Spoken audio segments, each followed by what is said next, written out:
பேசுறது கேக்குதுல அனைவருக்கும்? ஆ. கேக்குது. ஆ.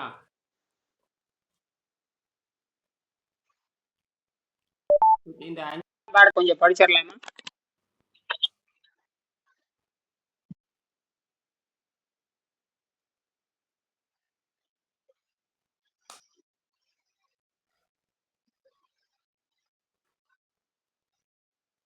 வணக்கம். பேசுறது கேக்குதுங்களா? ஆ. வணக்கம் சார். சொல்லுங்க. வணக்கம் சார். கேக்குது.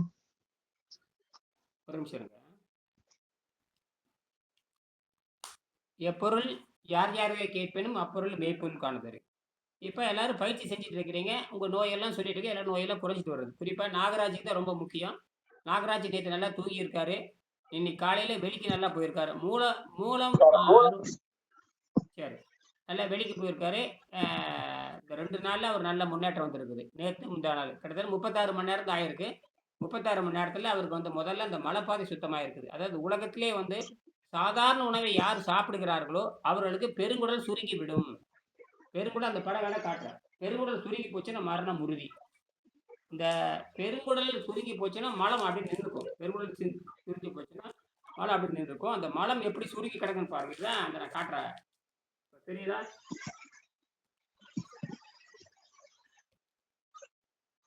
வீடியோ வரல சார். வீடியோ வரல. பாருங்க. இது இப்ப காட்டுறேன் பாருங்க. இப்போ அந்த பெருங்குடல் பாருங்க. இப்போ பாருங்க, இந்த வலது பக்கம் இருக்குது பாருங்க. வலது பக்கம் பாருங்க சுருங்கி கிடக்குது. இடது பக்கம் பெருசா இருக்குதே இல்லையா? இப்படித்தான் சாதாரண உணவை சாப்பிடுறவங்க, அதாவது இட்லி, தோசை, சோறு, அரிசி, சோறு, கம்பு, சோளம், ராகி, கேழ்வரகு, கறி, கோழி, குக்கா, இதை சாப்பிடுறவங்க பூரா இப்படித்தான் இருக்கும். சரியா? இப்ப பாருங்க, இது 2 வகை இருக்கு. இது வந்து சாதாரண உணவை தின்னு போட்டு இப்படித்தான் இருக்கும். முடிச்சு முடிச்சா இருக்கும். எப்படி இருக்கும்? முடிச்சா இருக்கும். இது பாத்தீங்கன்னா சுத்தமான பெருங்குடல்னு பேர். இதான் பெருங்குடல் பேர். இந்த பெருங்குடல் வந்து இது வந்து ஆரோக்கியமான குடல்னு பேர். ஆனா உலகத்துல சாதாரண உணவு தீக்கிற மருத்துவன், சாதாரண உணவு தீக்கிற மூலிகை வைத்தியம் பண்றவன், சாதாரண உணவு தீக்கிற குளிகை கொடுக்கறவன், சாதாரண உணவு தீக்கிற மருந்து மாத்திரை கொடுக்கறவன், அதாவது பெட்ரோலியம் கெமிக்கலை கொடுக்கறவன், காப் சர்வீஸ் கொடுக்கறவன், இவனெல்லாம் மருந்து கொடுக்கறவன், மூலிகைகள் கொடுக்கறவன், மாத்திரை திங்கிறவன், டாக்டர்கள், இன்ஜினியர்கள், பிஹெச்டி பண்றவன், இவனுக்கு எல்லாமே குடல் எப்படி இருக்கும்? இப்படி சுருங்கி போய் முடிச்சா இருக்கும். எப்படி இருக்கும்? வெளிக்கே அவன் போக மாட்டான். இல்லவே நாற்றத்தோட போவான். இப்படி போவான். ஏன்னா இங்க பூரா அழுகி எப்பவும் நிரந்தரமாக 10 பவுண்டு மலம் உள்ளே இருக்கும். 10 பவுண்டுன்னு கிட்டத்தட்ட 1/2 கிலோ 5 கிலோ மலம் உள்ள இருந்துகிட்டே இருக்கும் அப்படின்னு ஜெர்மனி டாக்டர் சொல்லுகிறார். இப்ப நான் என்ன பண்ணேன்னா, பெருங்குடலை இயக்குகின்ற, பெருங்குடலை விரிவு செய்கின்ற பயிற்சியை நாகராஜ் கொடுத்துட்டு இருக்கிறார். பெருங்குடலை பிரிக்கிற பயிற்சி, பெருங்குடலை மட்டும் 10 பவுண்டு மலம் இருக்கும். ஓல்டு ஃபேசஸ்பாங்க. புரியுதா? ஓல்டு ஃபேசஸ்னா இங்கிலீஷ்ல ஃபேசஸ்னா அழுகி போன மலம் அர்த்தம். கேடவர் பாய்ச்சல். நீ தின்னது பூரா பழைய கழிவு உள்ள நிற்கும். எத்தனை இருக்கும்? கிட்டத்தட்ட 5 கிலோ இருக்கும். 10 பவுண்டுனா 5 கிலோ. 10 பவுண்டுனா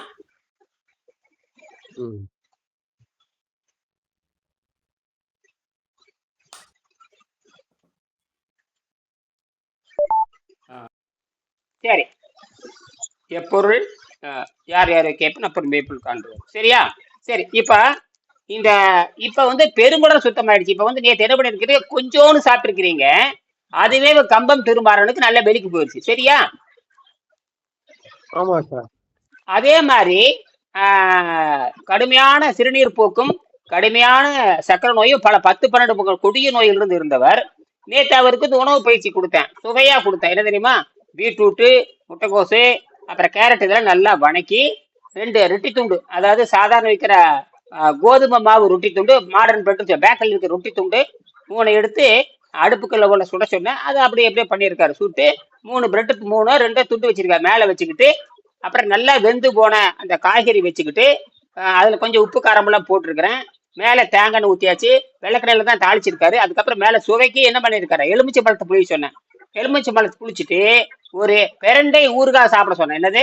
பெரண்டை ஊறுகாய் தொட்டுட்டு இந்த அந்த அருமையான அந்த சுவைமிக்க அந்த பீட்ரூட்டையும் அந்த ரொட்டி துண்டோட சாப்பிட சொன்னேன். சாப்பிட்ட உடனே அவர் இன்னைக்கு காலையில 10 வருஷமா 20%. அப்ப சக்கரை நோய் வந்துட்டா எவனுக்கு மலம் போகாது. சக்கரை நோய் வந்துட்டா உலகத்துல கண்டிப்பா எவனுக்கு, போறாங்க. ஆமா டாக்டர் செரியனா இருந்து மலம் போகாது.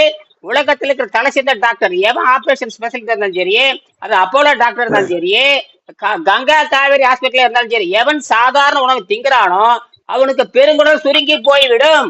என்னது ம். பெருங்குடல் சுருங்கி போய்விடும். அப்ப இப்ப வந்து என்ன, நீங்க யோகியா மாறுறீங்க. பெருங்குடல் விரிக்கிறதுக்கா, பெருங்குடலை சுத்தம் பண்றதுக்கு பயிற்சி வந்துருச்சு கொடுக்க ஆரம்பிச்சோம்னா உங்களுக்கு தானாவே என்ன கொஞ்சோடு தின்னாலும் வெளிக்கு போகுது. கொஞ்சம் யாரு கடகடங்கிறது, ஆமா. வேற யார பேசிட்டே இருக்கிறீங்க, கடகடன்னு சத்தம் வருது. சரியா? நீங்க கவனிங்க. இங்க சத்தத்தை கொஞ்சம் நிறுத்து, சத்தத்தை குறைச்சிக்குங்க. நாகராஜ், ஈரோடு நகர் சத்தத்தை குறைச்சிக்குங்க, ஆ. நல்லா குறைச்சிக்குங்க, சத்தத்தை நல்லா குறைச்சிக்குங்க. மீட் போடுங்க. இல்ல மியூட்னு ஓட்டா வந்துரு, டக்குன்னு போட்டா சத்தத்தை குறைச்சிக்க, உங்களுக்கு கரகரன்னு சத்தம் வருது. புரியுதா? சரி, இப்ப நான் அடுத்தது பாடத்துக்கு போறேன். இப்ப 5ஆம் பாடத்தை படிக்க சொன்னா யாராவது படிச்சீங்களா? 5ஆம் பாடத்தை பெங்களூர் படிச்சீங்களா? படிச்சேன் சார். 5ஆம் பாடத்துல உங்களுக்கு எது, 5ஆம் பாடத்துல முக்கியமான 5 விஷயம் இருக்கு. அதாவது விண்வெளியிலிருந்து சக்தி, அதை சொல்லிட்டு இப்ப 1ஆம் பாடத்தை படிக்க போறோம். ஒரு 10 நிமிஷம் 1ஆம் பாடத்தை படிச்சுட்டு நிறைவு செய்யலாம். பயிற்சி பாடம் செஞ்சுட்டு இருங்க. இன்னைக்கு காலையில என்ன பண்ணீங்க பத்மா, சொல்லுங்க. காலையில உங்க கிளாஸ் அட்டன் பண்ணேன் சார். அதுக்கப்புறம் வாக்கிங் போனேன். போயிட்டு ஒரு 1 hour, அதுக்கப்புறம் பீட்ரூட் கீரை 2 வாங்கிட்டு வந்துட்டு குளிச்சுட்டு அதுக்கப்புறம் கொஞ்ச நேரம் முன்னாடி இப்பதான் சார் சாப்பிட்டேன். சரி, உங்களுக்கு காலையில இருந்து நீர் பயிற்சி பண்ணீங்களா? எத்தனை மணிக்கு எந்திரிச்சீங்க? ஒரு 5:30 மணிக்கு எந்திரிச்சேன். 5:30 மணில இருந்து நீர் பயிற்சி செஞ்சீங்களா? நீர் வந்து கொஞ்சம் கொஞ்சமா ஒரு சின்ன ஒரு 50 மில்லியும் கணக்கு சொன்னீங்கல்ல, ஒரு சின்ன கிளாஸ் எடுத்துக்கிட்டு இது பண்றப்பெல்லாம், தாகம் எடுக்கிறப்பெல்லாம் அந்த சின்ன கிளாஸ்ல மட்டும் கொஞ்சம் குடிச்சிட்டு இருக்கேன். சரி, 1 மணி நேரத்துக்கு ஒரு, இப்ப என்ன பண்றீங்கன்னா 1 மணி நேரத்துக்கு ஒரு 100 மில்லி குடிச்சிக்கங்க. 1 மணி நேரத்துக்கு ஒருக்கா ஒரு சிறுகு 100 மில்லி, 50 மில்லியா இருக்கலாம், 100 மில்லியா இருக்கலாம். எப்பவுமே 1 மணி நேரத்துக்கு ஒருக்கா நீங்க அந்த 100 மில்லியோ 50 மில்லி, குறைஞ்சபட்சம் 100 மில்லி, அது முன்ன பண்ணி இருக்கலாம், 100 மில்லின்னு வச்சுக்கலாமே. 1 மணி நேரத்துக்கு ஒருக்கா 100 மில்லின்னு வச்சுட்டா கூட 12 மணி நேரத்துக்கு 1.25 லிட்டர் வேணும். புரியுதா? நேத்து கொஞ்சம் அதிகமா குடிச்ச மாதிரி எனக்கே தோணுச்சு சார். அதெல்லாம் தப்பு இல்ல, அதெல்லாம் தப்பு இல்ல, அதெல்லாம் நல்லதுதான். உங்களுக்கு எந்த கெடுதலும் வரலையே, குடிச்சுங்கிட்டு என்ன கெடுதல் வந்துச்சு? புரியுதா? அதெல்லாம் ஒண்ணும் கெடுதல் கிடையாது. இது வந்து எப்படி தெரியுமா, உள்ளே இந்த கொஞ்சம் கொஞ்சமா குடிக்கிறப்ப என்ன நடக்குதுன்னா, உள்ளே இருக்கிற கருவிகளுக்கு எண்ணெய் போடுவது போல, அதாவது எப்படின்னா இந்த உடம்பு வந்து பலவையான சக்கரங்கள், பல்வேறு உறுப்புகள் இருக்கு இல்லையா, இதெல்லாம் ஒண்ணு உராஞ்சிக்காம இருக்கிறதுக்காக, உராய்வை குறைப்பதற்காக எண்ணெய் போடுவது போல அவ்வப்போ உடம்பு பயன்படுத்த நீங்க 12 மணி நேரம் முடிச்சிருக்கிறீங்க. 12 மணி நேரம் முடிச்சிருக்கிறப்போ 12 தடவை என்ன கொடுக்கணும்? ஆயில் கொடுக்கணும். 12 தடவை ஆயில் கொடுக்கணும். வண்டி ஓட்டும் பொழுது ஆயில் கொடுக்கற மாதிரி நீங்க வண்டி ஓட்டுறீங்க. அதனாலதான் மறந்துடுவீங்கிறதுக்காகத்தான் வேணும்னே சொன்னது இல்லையா? எங்க மாதிரி ஆளுங்க நினைச்சு குடிப்போம், நீங்களே மறந்து தொலைச்சிருவீங்க. புரியுதா? கண்ட சிந்தனையும் கண்ட பழக்க வழக்கம் இருக்கிறனால உங்களுக்கு கட்டாயப்படுத்தி என்ன பண்ணிருக்கிறேன், 1 மணி நேரத்துக்கு ஒருக்கா அந்த 100 மில்லி குடிச்சிருக்காது. எதுக்கு தெரியுமா? தாகத்துக்கோ ஒண்ணுக்கும் கிடையாது. உள்ளே இருக்கிற கழிவுகளை வெளியேற்றுவதற்கும் உராய்வை குறைப்பதற்குமாக 1 மணி நேரத்துக்குள்ள குடினா உடம்பு நீங்க அசைச்சிட்டே இருக்கிறீங்க. உடம்பு அசைக்காம இருந்தா நீங்க தண்ணீர் கம்மியா குடிக்கலாம். நீங்க காலையில அங்க போறது, காலையில வேடிக்கை போறது, காலையில மார்க்கெட் போறது, காலையில எக்ஸசைஸ் பண்றது, பெரிய இல்லாததெல்லாம் பண்றது. அதனாலதான் மறந்து தொலைச்சிருவீங்களுக்காகத்தான் 1 மணி நேரத்துக்கு ஒருக்க கட்டாயமாக நீங்க என்ன குடிக்கிறீங்க? நீர் குடிக்க சொல்றீங்க. அந்த நீர் எதுக்கு தெரியுமா? உராய்வை குறைப்பதற்கும், ஏற்கனவே இருந்த பழைய மருந்துகள் 50 வருடம், 30 வருடம், 40 வருடம், 10 வருடம், குழந்தைய 1 வயசு குழந்தைய ஊசி போட்டது, 3 வயசுல இருந்து ஊசி போட்டது, அதுல இருக்கிற விஷத்தை பூரா மெல்ல மெல்ல கரைச்சி எடுப்பதற்காக ஒரே நேரத்தில் 100 தத்துவங்கள் வேலை செய்ய வேண்டும். ஒரே நேரத்தில் 100 வகையான பிரச்சனைகள் குறைக்க வேண்டும் என்பதற்காகத்தான் கட்டாயப்படுத்தி ஒவ்வொரு 1 மணி நேரத்துக்கு நீங்க 100 மில்லி கொடுக்க சொல்லி இருக்கோம்னு புரிஞ்சுக்கணும். புரியுதா? இப்போ நன்கு சுத்தமான உடல் எங்கும் அமைதியாக இருந்தால் அவனுக்கு சிறிதளவு தண்ணீரும் போதும் காற்றும் போதும். நீங்களே கடின உழைப்பாளி, அங்கெங்கயும் சுத்துறவங்க, கண்டபடி பேசிட்டே இருக்கிறவங்க, ஊரை சுத்துறவங்க, இவங்களுக்கெல்லாம் வந்து அந்த உடம்பு பயன்படுத்துகின்ற பொழுது தண்ணீர் குடிக்க மறந்து தொலைச்ச காரணத்தினால் கழிவுகள் தேங்கி கணையம் கெட்டு போய், கல்லீரல் கெட்டு போய், கற்பப்பை கெட்டு போய், விந்துப்பை கெட்டு போய் எல்லாம் நாசமா போச்சு. இந்த வெள்ளைப்படுதல், இந்த அல்புமின் வெளியேறது ஒண்ணுதான், வெள்ளைப்படுறது ஒண்ணுதான், புரோட்டீன் போனாலும் ஒண்ணுதான். அல்புமின் அது புரோட்டீன் தான். வெள்ளை போடுறது ஒரு வகை உயிர் சத்து தான், இயற்கையில நாசமா போகுது. புரியுதா? இதெல்லாம் ரத்த அசுத்தமாச்சுன்னா அப்படிதான். மழை எப்படி நாத்தம் அடிக்குதோ அல்பபினும் நாத்தம் அடிக்கும், சிறுநீரும் நாத்தம் அடிக்கும், புரோட்டீனும் நாத்தம் அடிக்கும். இதெல்லாம் உடம்பே தயாரிக்கிற மாதிரி அல்ல இருக்கிறத பாதுகாக்கிற மாதிரி கொண்டு வர்றது இந்த பிரச்சனை. எல்லா நோய்களும் 6 மாதத்தில் இருந்து ஒரு இடத்துல முற்றிலுமே நீங்கி விடும். பாருங்க, கம்பம் திருமாறன் இருக்காரு, அவர் கடுமையான பிரச்சனை உடையவர். இப்ப எந்த நோயும் அவருக்கு கிடையாது. இப்போ அவருக்கு 3 நாளா ஓய்வுல படுக்க சொல்லியிருக்க, ஓய்வுல படுத்துட்டு அவருக்கு எல்லா வசதியும் இருக்குது. அதனால படுத்துருக்கிறார். படுத்துட்டு என்ன பண்றாரு, நான் சொல்ற மாதிரி நீரை மட்டும் அருந்திட்டு இருக்காரு. அருந்தி இப்ப பச்சைவாந்தி எடுத்தாச்சு. இது அவருக்கு தான் பொருந்தே தவிர புதுசா வரைக்கும் யாருக்கும் பொருந்தாது. என்னை கேட்காம யாரும் டயட்டை மாத்தவும் கூடாது. புரியுதா? ஏன்னா உங்களுக்கு சுவையான உணவு கொடுத்தாச்சு, பசிக்கான உணவு கொடுத்தாச்சு, ருசிக்கான கொடுத்தாச்சு, தேவனை உப்புக்காரம் கொடுத்தாச்சு. இதெல்லாம் அதை எடுத்து தெரியுமா, ஏற்கனவே மூளை பழக்கப்பட்டு போன அந்த கொடுமையான பழக்கத்துல விடுதலை அடைஞ்சு பழக்கத்தை நம்ம கட்டுப்பாட்டுக்கு கொண்டு வர்றோம். அது அதன் கட்டுப்பாட்டுக்கு போனது பூரா திருப்பி மனதின் மூலமாகவும் பகுத்தறிவின் மூலமாகவும் நாம என்ன ஒழுங்குபடுத்தி இந்த இடைவெளி இருக்கணும், இப்ப சாப்பிடணும் அப்படின்னு கொடுக்கறப்ப என்னாதுன்னா உடம்பு மெல்ல மெல்ல அது மருத்துவராக மாறுது. இதைதான் புரிஞ்சுக்கணும். சரியா?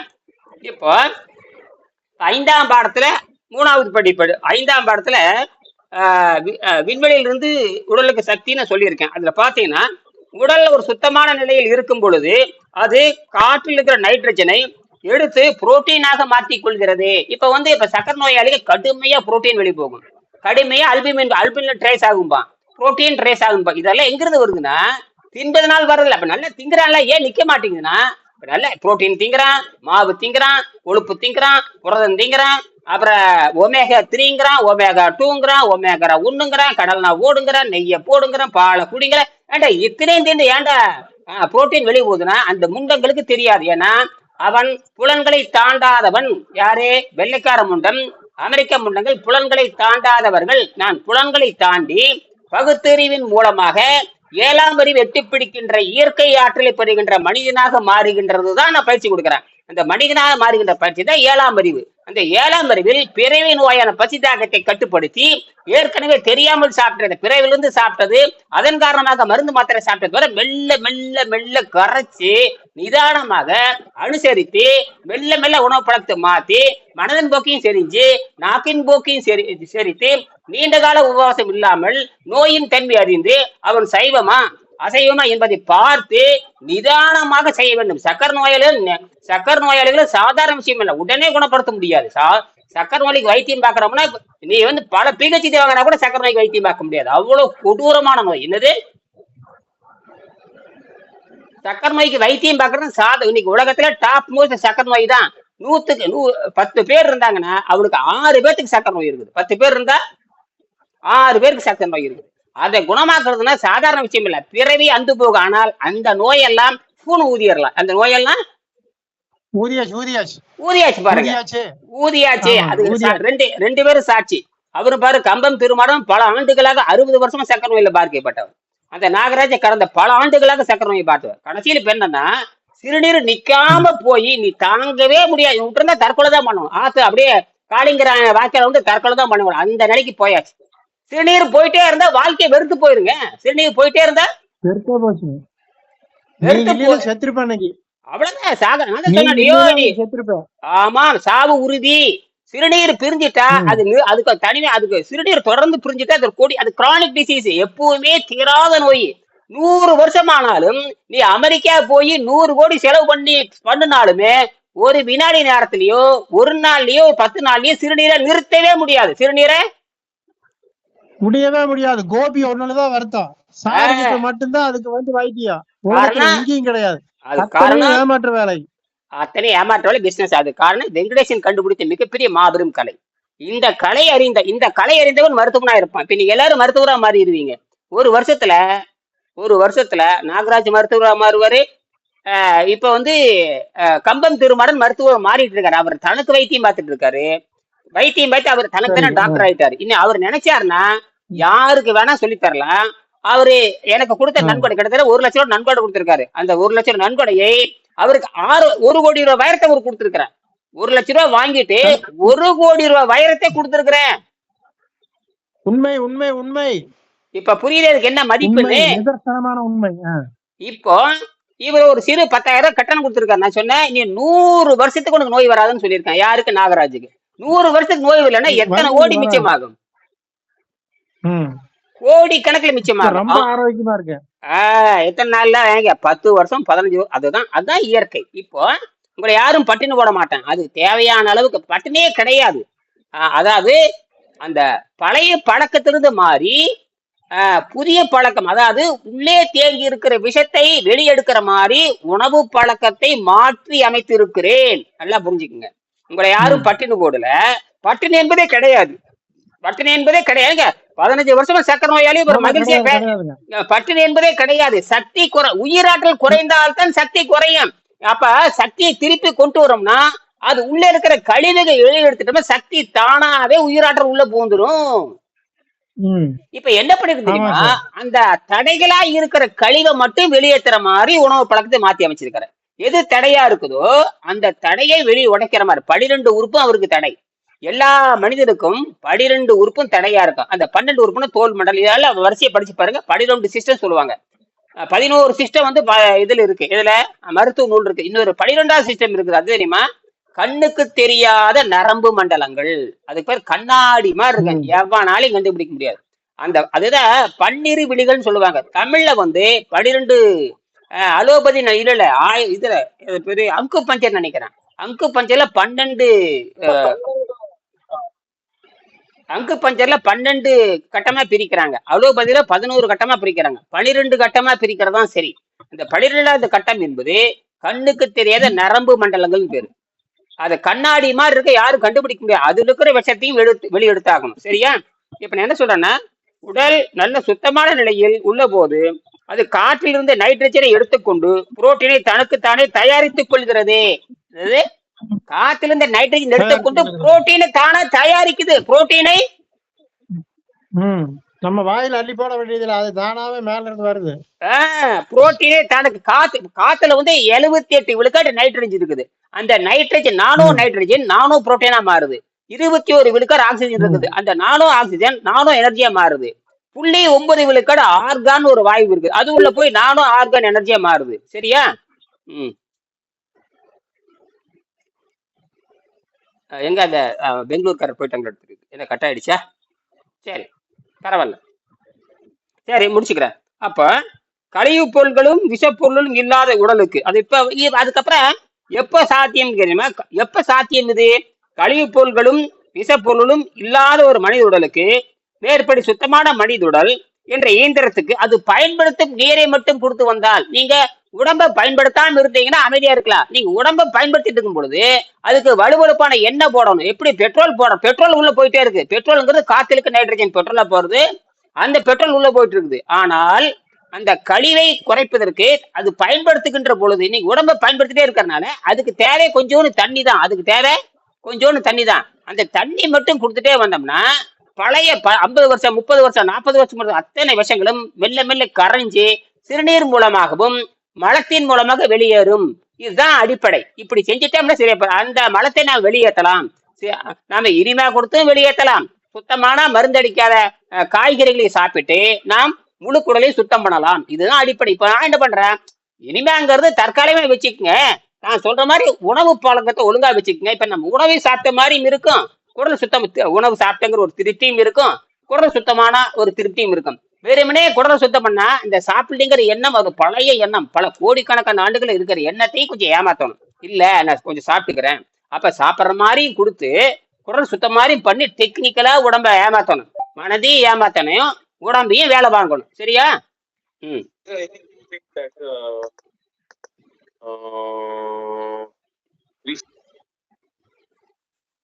யார் புதுசா வந்திருக்கீங்க? யாருங்க?